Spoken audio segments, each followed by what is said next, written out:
जारी हुआ, शुक्रगुजारी करें। Hallelujah. Lord we thank you, Lord we thank you, Lord we thank you, Lord we thank you. Your name is strong power. Hallelujah.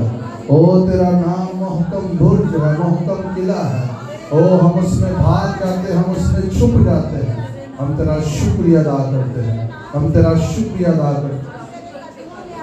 जो दुआएं हम यीशु के नाम में मांगते हैं, हम तेरा शुक्र करते हैं, वैसा हो जाता है, वैसा हो जाता है। हमने जिंदगी को मांगा है, जिंदगी जारी हो चुकी है। थैंक यू लॉर्ड, तेरा शुक्र। यीशु के नाम में आज अपने कलाम को नाज़िल फरमा, हर एक की जरूरत पूरी हो जाए। बाथरूम तुझे अलाउ करते हैं, जहर खुल जाए, अंधेपन की रूह का जोर टूट जाए, दिलों की शक्ति टूट जाए, खुदा के कलाम का दरिया बहे। इन जीसस नेम, आमीन। मसीह यीशु में आप सबकी सलामती हो। Hallelujah, hallelujah. याद रखें, खुदा के लिए एक रूह जो है, एक जिंदगी, वो इम्पोर्टेंट है। आमीन। कई दफ़ा हम इग्नोर करते हैं, हम केयर नहीं करते, या हम समझते हैं कि कोई शख्स शायद वो गैर अहम है, वो शायद गरीब है, या पढ़ा लिखा नहीं है, या खुश शक्ल नहीं है। तो कई दफ़ा जिस्मानी चीज़ों को देख के हम लोगों की अहमियत को कम कर देते हैं, लेकिन खुदा के नज़दीक किसी शख्स की अहमियत कम नहीं है। आमीन। क्योंकि यीशु मसीह का खून हर एक ज़िंदगी के लिए बहाया गया। हर एक ज़िंदगी की अगर हमने वैल्यू देखनी है, उसकी कीमत देखनी है, उसकी कदर देखनी है, तो वो यीशु मसीह का लहू है। आमीन। बेश कीमत लहू हर एक के लिए बहाया गया। आमीन। इसलिए किसी को हकीर जानना या किसी के ताल्लुक से अपने दिल में कुछ मनफी बात रख लेना मुनासिब नहीं, दुरुस्त नहीं। जब खुदा उससे प्यार करता है, जब खुदा उसकी फिक्र करता है, जब खुदा उसके बारे में अच्छे ख्यालात रखता है, तो अगर हम खुदा के बेटे और बेटियां हैं, हमें भी ऐसा ही करना है। आमीन। हमें इजाज़त नहीं है किसी एक शख्स के लिए भी हम कोई मनफी चीज़ अपने दिल में रख के बैठ सकते। इसका मतलब ये नहीं कि कोई आपसे गलत नहीं कर रहा, हो सकता है कोई आपसे गलत भी कर रहा हो, तो भी वो अगर गलत कर भी रहा है तो उसकी गलती हमारे अंदर गुनाह पैदा ना करे। आमीन। Sin against you should not sin produce in you. आपके खिलाफ गुनाह आपके अंदर गुनाह पैदा ना करे, ये बात याद रखें। आमीन। हमें दो अहकामात दिए गए हैं जिसमें पूरी बाइबल को बंद किया गया है, खुदा से मोहब्बत और अपने पड़ोसी से अपनी मानिद मोहब्बत। नो मैटर, कोई फर्क नहीं पड़ता कोई क्या कर रहा है। अगर कोई कुछ कर रहा है तो आपके खिलाफ, तो अपने लिए ना रोएं, उसके लिए रोएं, क्योंकि उसे खुदा का पता नहीं है। आपके खिलाफ कोई कुछ कर रहा है या कोई गलत है और आप उससे बड़े परेशान हैं, फैमिली में है, जॉब प्लेस पे है, रिश्तेदारों में है, कहीं पर भी, और आपको बड़ी दिक्कत है, बड़ी परेशानी है, तो खुदा ये नहीं चाहता कि आप अपने लिए रोना शुरू कर दें। खुदा मुझे आज़ाद कर, खुदा मुझ पर रहम कर, मुझे सुकून दे। खुदा चाहता है आप उसके लिए रोएं, उसके लिए हम सुबह, उसके लिए दुआ करें, उसके लिए शिकायत में खड़े हों, क्योंकि उसे खुदा का पता नहीं है। अगर हमें खुदा का पता नहीं है, तो फिर सबसे पहले हमें अपने लिए दुआ करनी है। आमीन। और अगर हम ये दावा करते हैं कि मैं खुदा का हूँ, खुदा की हूँ, तो फिर हमें दूसरों से ये एक्सपेक्ट नहीं करना कि उनकी वजह से हमें कोई सुकून मिले। हमें सुकून खुदा से मिलता है, वो हमारे लिए काफी है। Hallelujah, hallelujah. अगर हमें खुदा से इत्मीनान नहीं मिलता, तो जो कुछ आप खुदा के बगैर हासिल करते हैं वो आर्जी है, वो वक्ती है, वो देरपा नहीं है, वो इटर्नल नहीं है, वो अबदी नहीं है। लेकिन जो खुदा से मिलता है वो हर तरह के हालात में कायम रहता है। Hallelujah, hallelujah. इसलिए केयर अबाउट पीपल, हम लोगों में रहते हैं, लोगों के बारे में उनकी फिक्र करें, उनकी केयर करें। जो कुछ आप अपनी बेस्ट कैपेसिटी में कर सकते हैं, डू इट, ज़रूर करें। और लोगों के लिए कुछ भी मनफी तो अपने दिल में रखने का सोचे भी ना, क्योंकि ज़मीन पर रहते हुए बहुत कुछ हमारे साथ होगा, हमारे इर्द गिर्द होगा। हमने उस सारी सूरत हाल में मसीह की मानद अपने आप को पेश करना है, जाहिर करना है, और ये उससे जुड़े रहने से मुमकिन है। तो मुझसे जुदा होकर कुछ नहीं कर सकते। जब हम उससे जुड़े रहते हैं तो फिर ये मुमकिन हो जाता है। आमीन। उससे जुड़े रहने से उसकी खूबियाँ जाहिर कर सकते हैं, उससे जुदा होकर उसकी खूबियाँ जाहिर नहीं होती। हालेलुया। तो आइए बाइबल मुक़द्दस में से स्क्रिप्चर देखें। इमसाल की किताब, उसका 3रा बाब और उसकी 5वीं से 8वीं आयत तक पढ़ेंगे, और फिर हम डैनियल की किताब में जाएंगे। यहाँ पर लिखा है 5वीं आयत, सारे दिल से खुदावंद पर तवक्कल कर और अपने फहम पर तकिया ना कर, अपनी सब राहों में उसको पहचान और वो तेरी रहनुमाई करेगा। तू अपनी ही निगाह में दानिशमंद ना बन, खुदावंद से डर और बदी से किनारा कर। ये तेरी नाव की सेहत और तेरी हड्डियों की ताजगी होगी। खुदावंद इस कलाम के वसीला से हम सबको बरकत बख्शे। आमीन। तो यहाँ पर क्या लिखा है? सारे दिल से खुदावंद पर तवक्कल कर। कैसे खुदावंद पर तवक्कल कर? हाँ जी, सारे दिल से। यहाँ पर ये नहीं लिखा कि हम 80% खुदा पे भरोसा करें या 90% खुदा पे भरोसा करें या इवन 99% खुदा पे भरोसा करें। क्या लिखा है? सारे दिल से, 100%। हालेलुया। सुनिए, हमेशा हमारे पास 2 चॉइसेस होती हैं, 2 चुनाव होते हैं। या हम इंसान पर भरोसा कर लें या हम खुदा पर भरोसा करें। और जब हम इंसान पर भरोसा करने की बात करते हैं तो उसमें हम खुद भी शामिल हैं, हम खुद पे भी भरोसा कर सकते हैं। कई दफ़ा हम खुद पे बड़ा भरोसा रखते हैं। खुद पे भरोसा रखना, इंसान पे भरोसा रखना एक ही बात है। बाइबल में लिखा है, मलाऊन है वो शख्स जो इंसान पर भरोसा करता है, बशर को अपना जोरे बाजू जानता है। तो 2 चुनाव होते हैं हमारे सामने हमेशा, या हम इंसान पर भरोसा रखें या खुदा पर भरोसा रखें। और अक्लमंद जो शख्स है वो किस पे भरोसा रखेगा? बोले, ऊंची बोले। अक्लमंदी यही है कि हम किस पे भरोसा रखें? खुदा पे भरोसा रखें। हालेलुया। और वो हमारा भरोसा टूटने नहीं देता।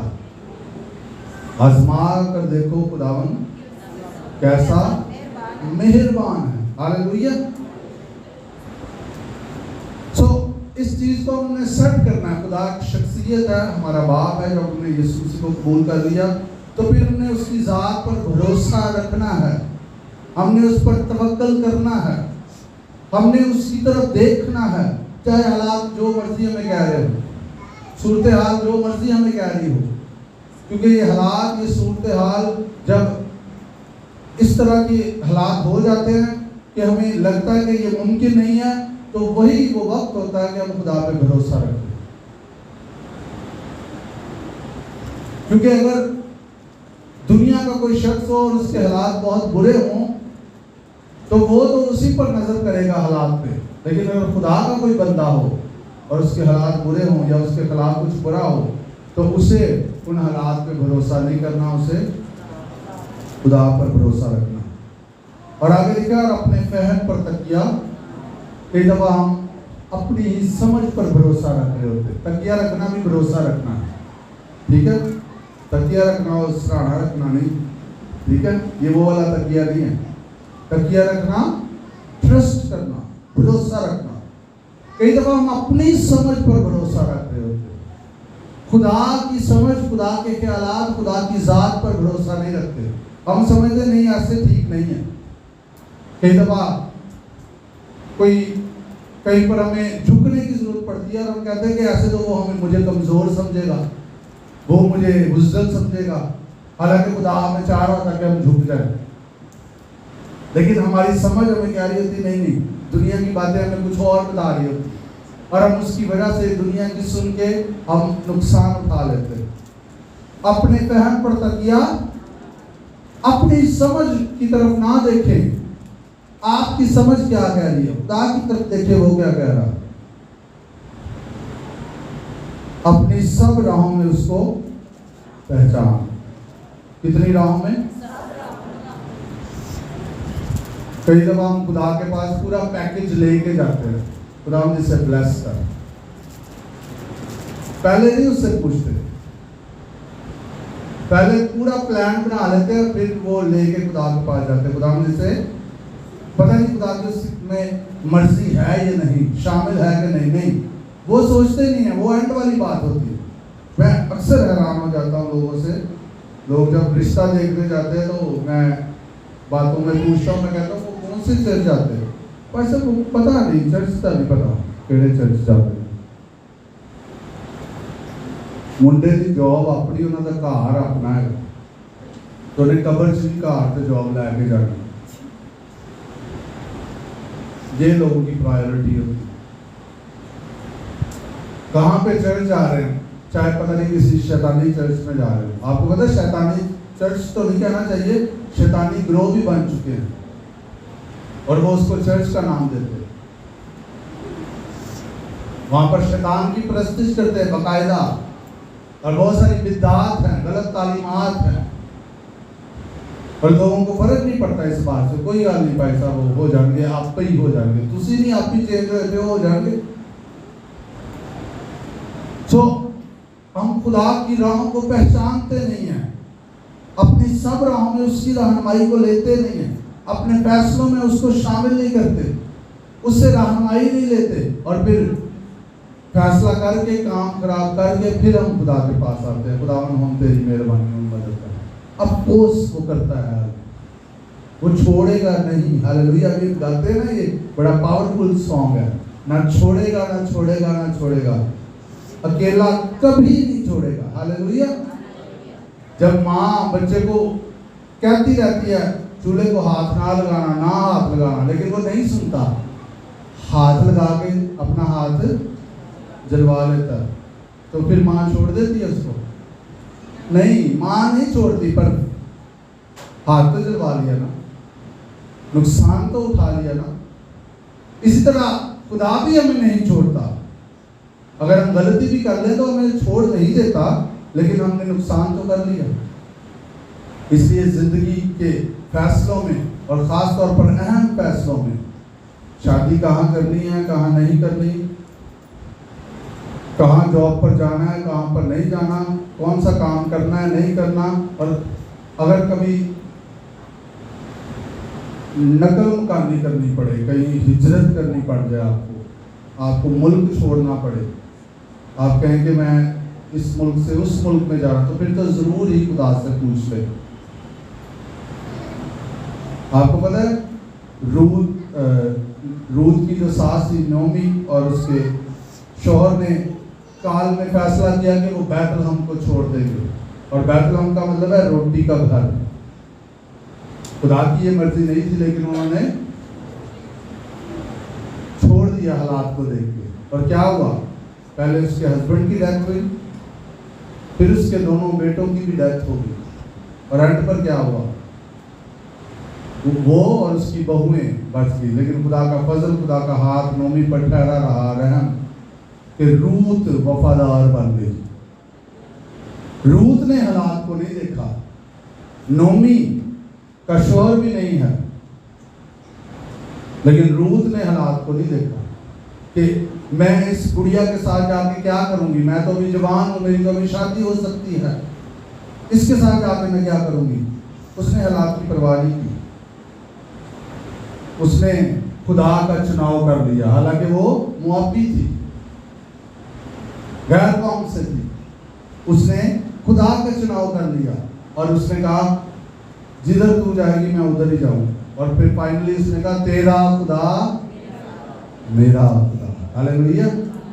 और फिर क्या हुआ, खुदा ने फिर कैसे उठाया, रूत को खुदा ने मिरेकलसली मौजूदा तौर पर एक अमीर शख्स के साथ उसकी शादी होगी जो नोमी का रिश्तेदार था। और रूत यीशु मसीह के नस्ब नामे में आ गई। Hallelujah, hallelujah.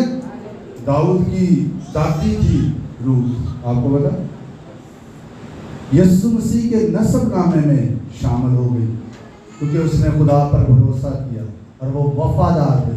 याद रखिए, वफादारी चीट नहीं है, वफादारी चीट नहीं है। वो वफादार रही, उसने खुदा पर भरोसा किया और हालात पर नजर नहीं की और खुदा ने उसके लिए जहां मुमकिन नहीं था मुमकिन कर दिया। आमीन, आमीन। तो अपने जो फैसले हैं, कहाँ जाना है कहाँ नहीं जाना, कहाँ रहना कहाँ नहीं रहना, खुदा से पूछे।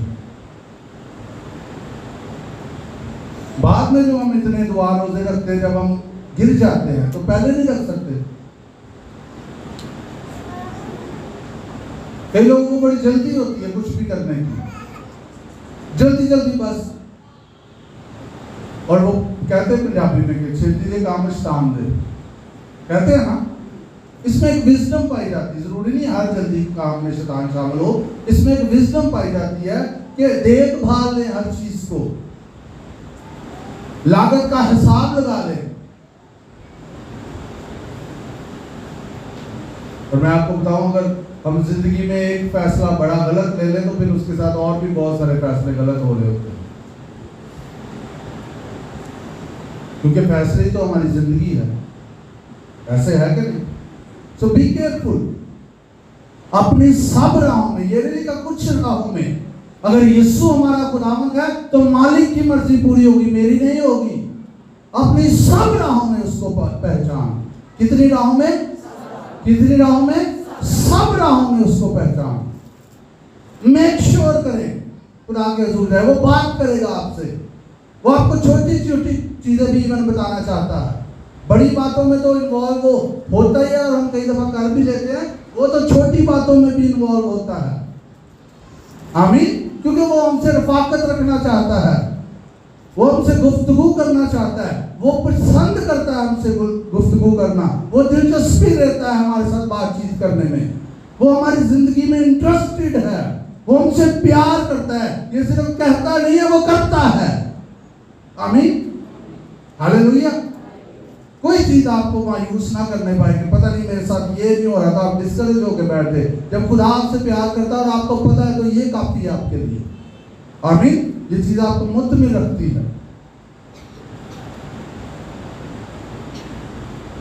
मैंने एक दो खुदा के खादमों के ताल्लुक से सुना कि उनको जेल में बंद कर दिया गया, छोटे से सेल में कई सालों तक, और वो वहीं पर खुदा में राजी थे। खुदा के साथ वो वहीं पर राजी रहे। वॉचमैन नी का नाम आपने सुना, बहुत साल तक उनको कैद में बंद कर दिया गया एक छोटे से कमरे में, लेकिन उन्होंने बड़ी जबरदस्त बुक्स तक लिखी है। आज भी लोग बरकत पा रहे हैं। आमीन। अपनी सब राहों में उसको पहचान। जिस्मानी चीजों को देख के फैसले ना करें,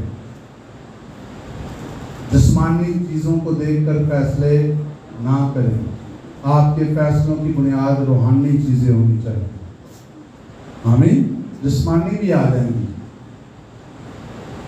जब बुनियाद दुरुस्त है तो फिर इमारत दुरुस्त बनेगी।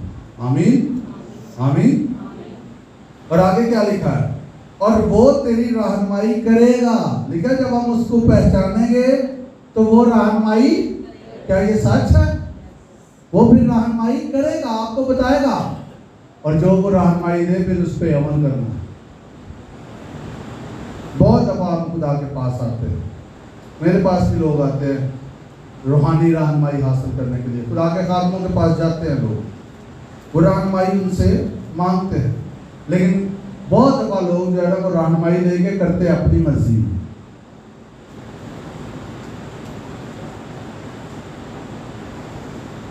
पूछ लेते हैं, अगर तो उनकी जो रहनुमाई उनको मिल रही है उसके साथ आप मुतफिक हो जाए तो फिर वो आप नाम आपका लगाएंगे कि पाजी साहब ने मुझे कहा इसलिए मैंने किया। लेकिन अगर खुदा के खादिम ने बात फर्क कर दी है कि नहीं ऐसे नहीं है, आप ऐसे ना करें, तो वो फिर उस बात को साइड पे कर देते और अपनी मर्जी करते और बाद में दुख उठाते। फिर शर्मिंदगी की वजह से कई दफा बताते भी नहीं है खादिम को कि मेरे साथ ये हो गया, क्योंकि उन्होंने तो पहले मना किया। अब या तो किसी से रहनुमाई लेना उन एरियाज में, और अगर लेनी है स्पेशली अगर आप खुदा से, क्योंकि खादिम ने तो खुदा की बात करनी है, अपनी तो नहीं करनी, तो फिर उसको सुने। बज़ाहिर हो सकता है आपको लग रहा हो कि ये बात ठीक नहीं है, लेकिन पूरे दिल से खुदा पर भरोसा रखें। आमीन। ट्रस्ट करें। कई दफा हम ट्रस्ट के बगैर करते रहते हैं सब कुछ और फिर हम नुकसान उठाते हैं। सिर्फ रहनुमाई लेना काफी नहीं है। खुदा ने यूना से कहा कि नैनवा को जा और क्या कर, मुनादी कर, और यूना ने क्या किया, फौरन बात मान ली ना। क्या किया बोले, लिखा किराया देकर तरसीस जाने वाले जहाज में बैठ गया, तो दूसरे का भी नुकसान करा सके। तूफान आ गया, वो सारे बेचारे परेशान, सामान फेंक रहे हैं, चीजें फेंक रहे हैं, कुछ भी नहीं। वो थले स्कून सुता है।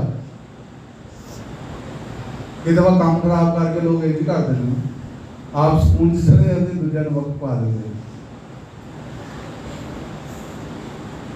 फिर उन्होंने उसको उठाया कि तू भी अपने मुताबिक को दुआ कर। तो जब पता तो उसको चल गया कि मैं ही काम खराब किया है,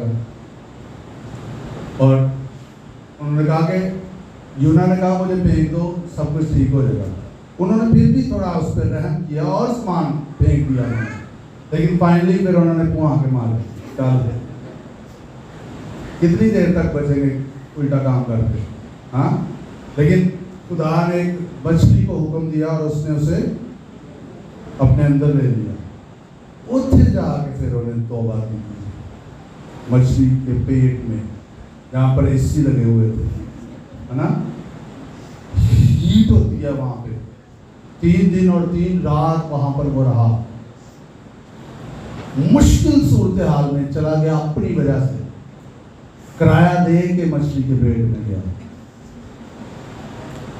खुदा ने कहा था नैनमा को जाके बुला दिया, लेकिन उसने खुदा की बात, उसकी रहनुमाई सुने ध्यान से। अगर हम नहीं मानेंगे तो फिर मछली के पेट में जाना पड़ेगा।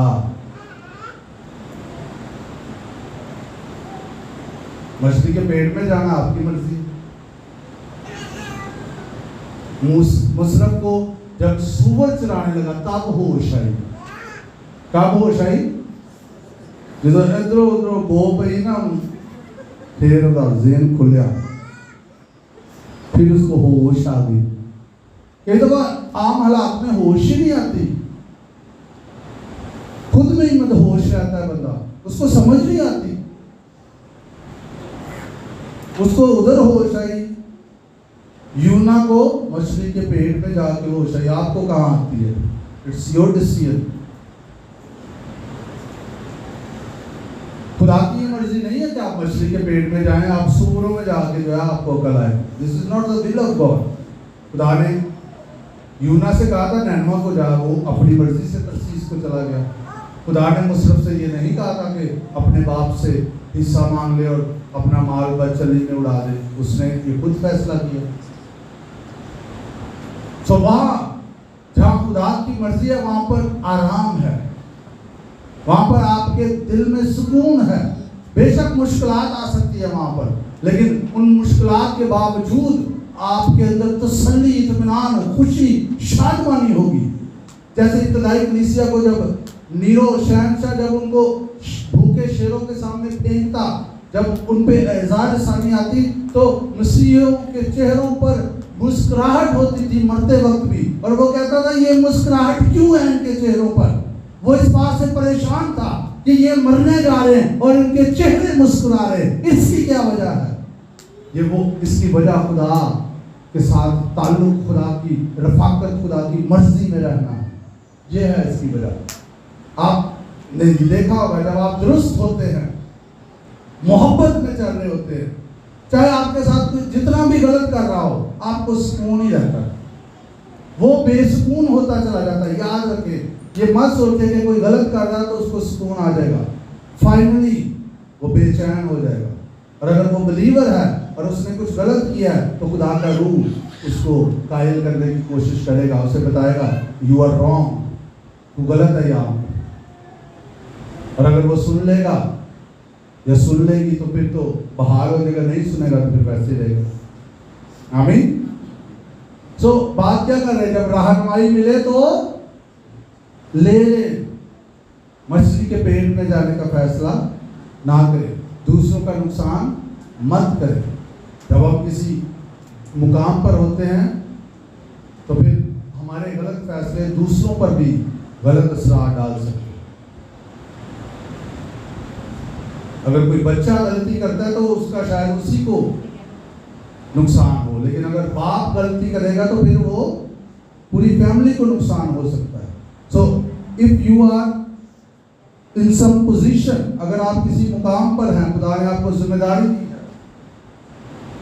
तो फिर बी केयरफुल। आपके फैसलों में खुदा की मर्जी शामिल होनी चाहिए। खुद से फैसले करके और खुदा की मर्जी को इग्नोर करके ज़िंदगी ना गुजारते रहें। अपने अपने बीवी बच्चों का, अपने ख़ानदान का नुकसान मत करें। जब रहनुमाई मिले तो उसे हासिल करें, और उसी में आपकी भलाई है। उस रहनुमाई में, उस ओबीडियंस में आपकी बरकत छुपी हुई, उस पर पैगंबरदारी में आपकी ब्लेसिंग है। आमीन, हालेलुया।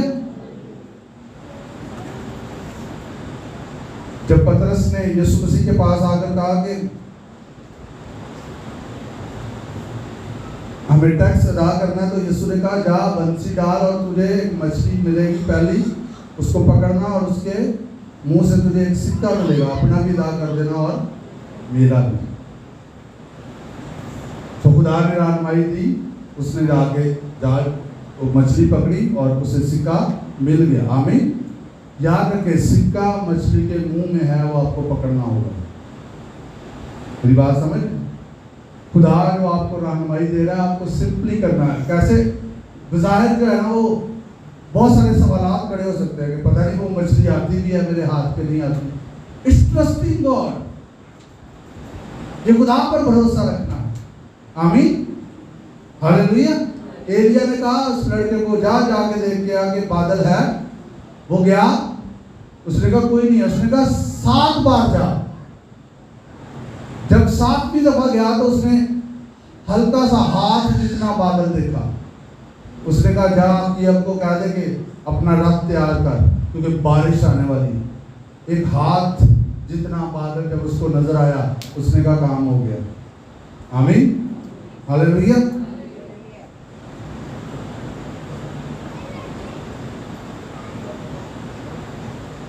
ओबीडियंस में आपकी बरकत छुपी हुई है। अंधे को यीशु मसीह ने कहा जा शलोह के हौज में जाके धो ले। उसने जाके धोया, वो ठीक हो गया। आमीन। जिसको यीशु मसीह ने जो कुछ कहा, कई जगह पे ऐसा लगा जैसे ये कैसी बात यीशु मसीह कर रहे हैं, लेकिन जब उन्होंने किया तो उनके लिए हो गया। हालेलुया। आइए आप घर में जाके इस पूरे चैप्टर को पढ़ लीजिएगा। इसमें से हम कुछ सीखते हैं आज ओबीडियंस के ताल्लुक से, खुदा पर भरोसा रखने के ताल्लुक से, उसको तर्क ना करने के फैसले के ताल्लुक से। डैनियल की किताब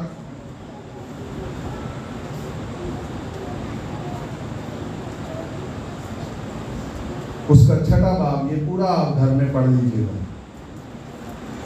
थोड़ा मैं आपके लिए पढ़ता हूँ, वक्त हमारे पास अभी कम है, लेकिन अभी हमने जो मेन बात की है वो क्या है? सारे दिल से, बोलिए, सारे दिल से खुदावन पर तवक्कल कर और अपने फहम पर तकिया ना कर, अपनी सब राहों में उसको पहचान और वो तेरी रहनुमाई करेगा। खुदा से रहनुमाई लेना हमारे लिए कामयाबी की बात है। छठा बाब यहाँ पर लिखा है, मैं मुख्तसर पहले आपको बता दूं कि जो दानियल था उसने बाइबल में लिखा फाजल रूह थी, फाजल रूह, स्पिरिट ऑफ एक्सीलेंस। खुदा ने उसे उसके अंदर एक्सीलेंसी को रखा था, बड़ी हिकमत को रखा था, ख्वाबों की ताबीर वो बता सकता था। इवन खुदा उस पर ख्वाब भी जाहिर कर देता है कि ये ख्वाब देखा है बादशाह ने और ये उसकी ताबीर है। ख्वाब की ताबीर बताना तो आसान है ना, लेकिन कोई आपको ये भी बता दे कि ये आपने ख्वाब देखा और इसकी ताबीर है, तो ये खुदा ही हो सकता है। हालेलुया। सो ये ब्लेसिंग थी डैनियल पर, और जितने उसके साथ लोग थे, वजीर जो थे, वो हासद थे, उससे हसद करते थे। जरूरी नहीं कि आपके खिलाफ अगर कोई हो रहा है तो आप गलत हैं तभी हो रहा है। डैनियल की के इस वाक्य में हमें ये नजर नहीं आता। परसिक्यूशन आ सकती है, आप ठीक भी हो फिर भी आ सकती है, और आमतौर पे तो हम पे तो जब भी आती तो हम तो ठीक ही होते हैं ना, है ना? बताएं, बोल दे। जब भी मुसीबत हम पे आती है हम तो ठीक ही होते हैं ना, है ना? कुछ लोग कह रहे नहीं। ओके चलें, ये आप पे छोड़ देते हैं।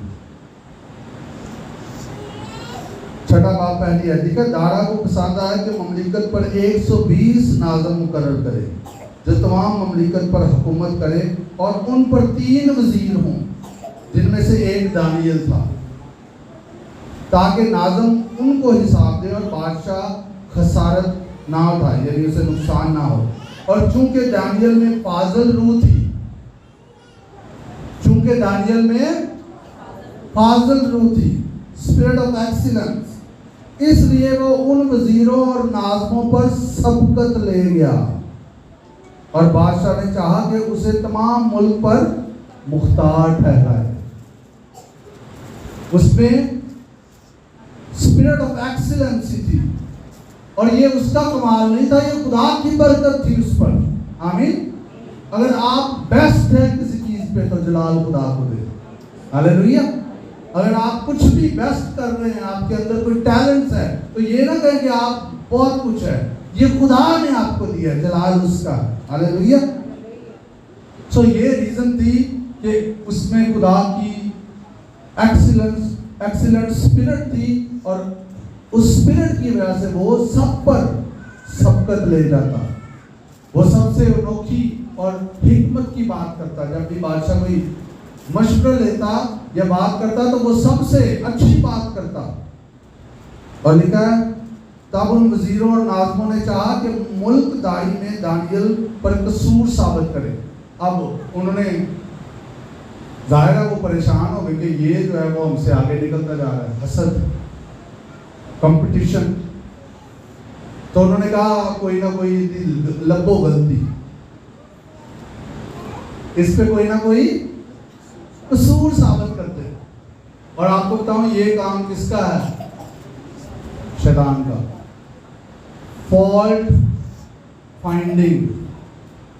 बजाय कि हम लोगों के लिए दुआ करें, हम बैठ के छोटी छोटी चीजों को नोट करते रहते हैं और अपनी डायरी में लिखते जाते हैं।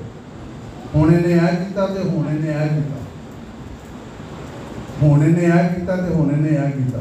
पूरी डायरी हमारी भरी होती है, और जब कभी कोई मौका बन जाए तो फिर वो डायरी पढ़ी जाती है, जरा टोन फिर ऊंची हो जाती है। समझ आई कि नहीं आई? हमने अपने अंदर डायरियां रखी होती ना, हर बंदे की डायरी है, और देर नहीं लगती, एक बटन प्रेस करते हैं और उसका पेज आ जाता है, और हम लिख भी बड़ी जल्दी लेते हैं। तो ये वाली डायरीज इनके पास भी थी, ठीक है। So please don't do it, don't be a fault finding people. गलतियां ढूंढने वाले लोग ना बने, गलतियां सुधारने वाले और शफात करने वाले बने। ऐब जोई ना कर, शफायत कर। तू हर एक मोड़ पे मोहब्बत कर। आमीन। ये अपनाएं, इग्नोर करना चीजें सीखें, दुआएं करें एक दूसरे, क्योंकि अगर हम याद रखें, अगर हम लोगों में गलतियां ढूंढते रहेंगे, आप कभी उनसे प्यार नहीं कर सकेंगे। मैं ये नहीं कह रहा गलतियां होती नहीं, होती हैं ऑफकोर्स, लेकिन दुआ करें, प्यार करें, मोहब्बत करें, इनकरेज करें, मजबूत करें। अगर हम यही जिम्मेदारी पूरी करते रहेंगे तो फिर और हम क्या करेंगे, क्योंकि ये तो बहुत जबरदस्त और लंबा चौड़ा काम है। मैं आपको ये जिम्मेदारी दूं, मैं आपको कहूँ आप बड़े बेस्ट निभाएंगे इसको, कि जरा चर्च से जो गलतियां लगो बड़ी जल्दी ढूंढ लेंगे। वो एक मियाँ बीवी ने एक दूसरे को पेपर दिया और उनको कहा कि इस पे जो है ना मेरी गलतियां लिख देना। दोनों ने एक दूसरे को पेपर दिया, और ये मैंने जो है वो सुनी है, ये पढ़ी है, इसलिए वैसे ही बता रहा हूँ। ये ना कहना कि पता नहीं भाई साहब खुद हस्बैंड ने तो बीवी का नाम ला देता है, हस्बैंड भी ये गलती कर सकता है जो मैं बताने लगा हूँ। तो क्या हुआ कि उसकी बीवी ने जो है ना वो जो उसके पास था उसने सारी लिख दी, 2-3 पेज उन्हें पढ़ चले। तो उसके हस्बैंड को उसने दिया, तो उसने सारा पढ़ा, अच्छा ये मुझ में गलती है। तो जब उसने कहा अच्छा आप भी मुझे दे जो आपने लिखी है, तो उसने पेज उसको दिया और उस पर लिखा हुआ था आई लव यू। इसका मतलब ये नहीं कि वो गलतियां नहीं थी उसकी बीवी में, समझे। गलतियों के बावजूद उसने लिखा कि मैं तुझसे मोहब्बत करता हूँ, दिस इज द लव। आमीन। गलतियां नहीं है किसी में है। सो यहाँ पर उन्होंने कहा अब हम डैनियल में से कोई गलती ढूंढते हैं। इसका मतलब ये नहीं कि आप एक दूसरे को बताएं ना कि आपने ये गलती किया और सही ना करो, एक दूसरे को बताएं मोहब्बत से और उसको दुरुस्त करें। सो उन्होंने क्या किया कि अब हम इसे इसमें से कसूर साबित करते हैं। लिखा लेकिन वो कोई मौका या कसूर ना पा सके क्योंकि वो ध्यानदार था। How wonderful. लिखा कि वो कोई मौका और कोई कसूर ना पा सके क्योंकि वो ध्यानदार था। Praise the Lord. बड़े मौजे ऐसे नहीं हो जाते, आपकी सुपुर्दगी शामिल होती है। डैनियल ऐसे नहीं शेरों की मार से निकल आया, उसने इब्लीस को मौका ही नहीं दिया था, वो ध्यानदार था। हालेलुया। यहाँ पर झूठ बोलना गुनाह ही नहीं समझा जाता। मैं कई दफा हैरान हो जाता हूँ, मैं किसी से एक्सपेक्ट नहीं कर रहा होता, वो झूठ बोल रहा होता और इसको गुनाह समझा ही नहीं जाता। लोग कह रहे थे अपने बच्चों को, जहाँ बाहर कोई आया उसको क्या पापा घर नहीं है, बच्चों को भी सिखा रहे थे, और वो जाके कहता पापा कह रहे हैं पापा घर नहीं है। बच्चे ने बच्चों वाले काम करना है, फिर उन फैंटी पहन दी बात, फिर अगली दफा वो जाके सही झूठ बोलता है, कहते हैं पापा घर नहीं है ना। कैसा ट्रेन किया मैंने। डैनियल की लाइफ में वो कसूर ढूंढ ही नहीं पाए। हालेलुया। मैं दुआ करता हूँ हमारी जिंदगियां ऐसी स्पॉटलेस, हमारी जिंदगियों में प्लीज कुछ ढूंढने आए और उसे कुछ भी ना मिले। आमीन। और ये मुमकिन है, अगर शरीयत में ये मुमकिन था तो आज तो फजल है, आज ज्यादा मुमकिन है। तब उन्होंने कहा कि हम इस डैनियल को उसके खुदा की शरीयत के सिवा किसी और बात में कसूरवार ना पाएंगे। कैसी स्टेटमेंट्स है, इन पे गौर कीजिएगा घर जब जाए आप। बेशक पूरा वीक इन वर्सेस पे गौर कीजिएगा, ये जो 5वीं आयत और 4थी आयत। उन्होंने कहा कि हम डैनियल को खुदा की शरीयत के अलावा किसी और बात में कसूरवार नहीं पा सकते। उसका ये कसूर निकालते कि ये बहुत दुआ करता है, ये बहुत स्टडी करता है, ये बहुत ईमानदार है। कोई ऐसा कोई कसूर ढूंढे, क्योंकि और कुछ तो मिल नहीं रहा। और फाइनली उन्होंने क्या किया, बादशाह के पास गए और बादशाह को कहा बादशाह 30 दिन तक ये हुक्मनामा जारी कर दे, हमने आपस में मशवरा किया कि कोई तेरे सिवा और किसी के सामने कोई अपनी दुआ ना लेके जाए।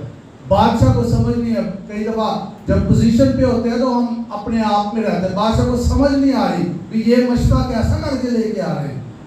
बादशाह ने फौरन ही साइन कर देते, कोई उसने ये नहीं कहा कि क्यों कर रहे हो क्या। बादशाह हर बंदा जो है ना वो जो अपनी खुशामद और अपनी तरक्की पसंद करता है, ये नहीं उसको पता चल रहा होता किधर से आ रही है। Be careful, be careful. उन्होंने आगे बादशाह से ही साइन करवा लिए कि 30 दिन तक अगर कोई तेरे अलावा किसी और से दुआ करे तो वो शेरों की मांग में डाला जाए। और 10वीं आयत में लिखा है, और जब दानियल ने मालूम किया कि उस नवेश्ता पर दस्तखत हो गए तो अपने घर में आया और उसकी कोठरी का दरीचा यरूशलेम की तरफ खुला था। वो दिन में 3 मरतबा हस्बे मामूल घुटने टेक कर खुदा के हुजूर दुआ और उसकी शुक्रगुजारी करता रहा। हालेलुया। ये बादशाह की तरफ से सिग्नेचर भी हो गए कि जो किसी और माबूद के सामने जाएगा उसको शेरों की मांग में डाल दिया जाएगा। डैनियल को पता चला, लेकिन उसने क्या किया? क्या किया उसने? हस्बे मामूल, अपनी रूटीन के मुताबिक वो खुदा के हुजूर दुआ करता रहा और शुक्रगुजारी करता रहा। उसने इसको तर्क नहीं किया। हालेलुया। और फिर वो जाहिर है उन्होंने तो पहले ही प्लान बनाया हुआ था, वो आगे बादशाह के पास, बादशाह ये डैनियल जो है ना तेरी परवाह करता है ना किसी और की, ये अपने खुदा के हुजूर दुआ करता है। तो अब फेंक इसको। लिखा बादशाह सुबह से लेकर शाम तक कोशिश करता रहा कि डैनियल को छुड़ाए, लेकिन बादशाहों का, हुकूमतों का ये दस्तूर था, जब बादशाह एक दफा साइन कर देता तो वो हुक्म टल नहीं सकता। इसलिए खुदा जो कह देता है वो टल नहीं सकता। रब खुदावंद बादशाह है, आमीन। जो वो कह देता वो नहीं टलता, आमीन। तो यहाँ पर एक बात सीखे, बादशाह को ये मुश्किल पेश ना आती अगर वो पहले दस्तखत करने में कॉन्शियस होता, पहले फैसला करने में मोहतात होता तो इस मुश्किल में ना पड़ता। लेकिन डैनियल साबित कदम रहा, वो सारे दिल से खुदा पर तवक्कल करता। आमीन, हालेलुया। सो लिखा बादशाह ने उस रात ना खाना खाया ना मौसीकी के साथ उसके सामने बजे। वो बेचैन हो गया, उसको नींद ना आई। और 19वीं आयत में लिखा, और बादशाह सुबह बहुत सवेरे उठा और जल्दी से शेरों की मांग की तरफ चला, और जब मांग पर पहुंचा तो गमनाक आवाज से दानियल को पुकारा। बादशाह ने दानियल को खिताब करके कहा, ऐ दानियल, जिंदा खुदा के बंदे, क्या तेरा खुदा जिसकी तू हमेशा इबादत करता है कादर हुआ कि तुझे शेरों से छुड़ा ले? तब दानियल ने बादशाह से कहा, बादशाह अब तक जीता रहा, मेरे खुदा ने अपने फरिश्ते को भेजा और शेरों के मुंह बंद कर दिए और उन्होंने मुझे जरूर नहीं पहुंचाया। Hallelujah, hallelujah, hallelujah. बड़े मौके बड़ी मुश्किलात के बाद आते हैं, बड़े मौजज़ात बड़ी मुश्किलात के बाद अमल में आते हैं। अगर बहुत बड़ी मुश्किल है तो याद रखे बहुत बड़ा मौजज़ा भी है। हालेलुया। शेरों के मुंह बंद कर दिए गए। और आगे क्या लिखा, क्योंकि मैं उसके हुजूर बेगुनाह साबित हुआ और तेरे हुजूर भी है बादशाह, मैंने खता नहीं की। बस बादशाह नहायत शादमान हुआ और हुक्म दिया कि दानियल को उस मान से निकाल लें। बस दानियल उस मान से निकाला गया और मालूम हुआ कि उसे कुछ जरूर नहीं पहुंचा, क्योंकि उसने अपने खुदावन पर तवक्कल किया था। क्यों जरूर नहीं पहुंचा? क्योंकि उसने अपने खुदावन पर तवक्कल किया था। क्या पढ़ा हमने इससे पहले? सारे दिल से खुदावन पर तवक्कल कर, अपने फहम पर तकिया, अपनी सब राहों में उसको पहचान, और वो तेरी रहनुमाई करेगा, वो तेरी मदद करेगा, वो तुझे रहनुमाई बख्शेगा, वो तेरे लिए खड़ा हो जाएगा। और बादशाह ने हुक्म दिया और वो उन शख्सों को जिन्होंने दानियल की शिकायत की थी लाए और उनके बच्चों और बीवियों समेत उनको शेरों की मान में डाल दिया। बच्चों बीवियों समेत उनको शेरों की मान में डाल दिया और शेर उन पर गालिब आए और इससे बेशतर के मान की तह तक पहुंचे। शेरों ने उनकी सब हड्डियां तोड़ डाली। Be careful. खुदावंद उठे और दुश्मन हो शर्मिंदा, खुदावंद उठे और दुश्मन हो परगंदा। तब दारा बादशाह ने सब लोगों और कौमों और अहले लुगत को जो रुए जमीन पर बसते थे नामा लिखा, तुम्हारी सलामती अफजून हो। मैं ये फरमान जारी करता हूँ कि मेरी ममलिकत के हर एक सूबा के लोग दानियल के खुदा के हुजूर तरसा और लर्जा हों, क्योंकि वही जिंदा खुदा है और हमेशा कायम है और उसकी सल्तनत लाजवाल है और उसकी ममलिकत अबद तक रहेगी। वही छुड़ाता और बचाता है और आसमान और जमीन में वही निशान और अजायब दिखाता है। उसी ने दानियल को शेरों के पंजों से छुड़ाया है। बस ये दानियल दारा की सल्तनत और खुरस फारसी की सल्तनत में कामयाब रहा। आपकी वजह से पूरा मुल्क खुदा के हुजूर झुक सकता है अगर आप किसी और के सामने नहीं झुकेंगे। अगर आप उस पर तवक्कल करेंगे, खुदा आपको दानियल की तरह इस्तेमाल कर सकता है। हालेलुया। खुदा वो जो आपके दुश्मन है उनको मुकम्मल तौर पर खत्म कर सकता है। उनकी नस्लें भी, मैं इंसानों की बात नहीं करता, आपके खिलाफ खड़ी नहीं होने पाएगी। आमीन। इब्लीस किसी को आपके खिलाफ, यहाँ पर दानियल के जो अगेंस्ट थे उनकी नस्ल को भी खत्म कर दिया। आमीन। इसमें बहुत सारी डीप बातें हैं लेकिन मैं यहीं पर छोड़ता हूँ। सारे दिल से खुदावन पर तवक्कल कर और अपने फहम पर तकिया ना कर, अपनी सब राहों में उसको पहचान और वो तेरी रहनुमाई करेगा। खुदा आपके लिए खड़े होगा। कोई भी मुश्किल सूरत हाल जो आपके सामने है उसको ना देखें, खुदा पर भरोसा रखें, उसकी तरफ देखते रहें। निजात आपके लिए मौजूद है, रिहाई आपके लिए मौजूद है, मदद आपके लिए मौजूद है, रहनुमाई आपके लिए मौजूद है। इंसानों की तरफ, हालात की तरफ देख के मायूस ना हो जाए।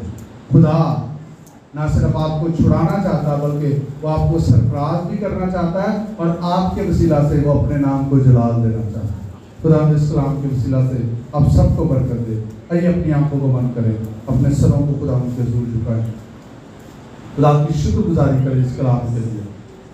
और अगर आप किसी और पर भरोसा रखते रहे हैं तो अपना भरोसा खुदा पर रखें। अगर अपनी ज़ात पर भरोसा रखते रहे हैं तो खुदा से माफ़ी मांगे। खुदा हम तेरा शुक्र करते हैं तेरे कलाम के लिए जिसमें ज़िंदगी है, नसीहत की बातें हैं, तरक्की की बातें, रहनुमाई है। दुआ करते हैं हमें से हर एक पर तेरा ये फजल जारी रहे, सिर्फ तुझी पर भरोसा रखें। तेरे कलाम में लिखा है मुबारक हैं जिनका तवक्कल खुदा उन पर है, वो कोहे सयून की मानद अटल और कायम है। तेरे बच्चे कभी हालात से मगलूब ना हो बल्कि खुदावंद रूत की तरह, डैनियल की तरह, इब्राहिम की तरह हर हालात में इसहाक की तरह तुझ पे भरोसा करें और रिजल्ट्स को देखें। मैंने ये बरकत देता हूँ। आज का कलाम जिंदगियों में फल पैदा करता है। तेरे बच्चों का तवक्कल तुझ पर बना रहता है और हालात इन पर गालिब नहीं आते। ये तेरे कलाम से ना दाएं मुड़ते और ना बाएं मुड़ते। तेरा शुक्र, तूने बहुतों को उठाया है, खड़ा किया, मजबूत किया है। मैं तेरी शुक्रगुजारी करता हूँ। मैं दुआ करता हूँ जिंदगी, शिफा, रिहाई जहाँ जहाँ जरूरत है जारी हो जाए यीशु के नाम। Thank you Lord Jesus. यीशु के नाम में दुआ मांगते और पा लेते। आमीन। खुदा आप सबको बरकत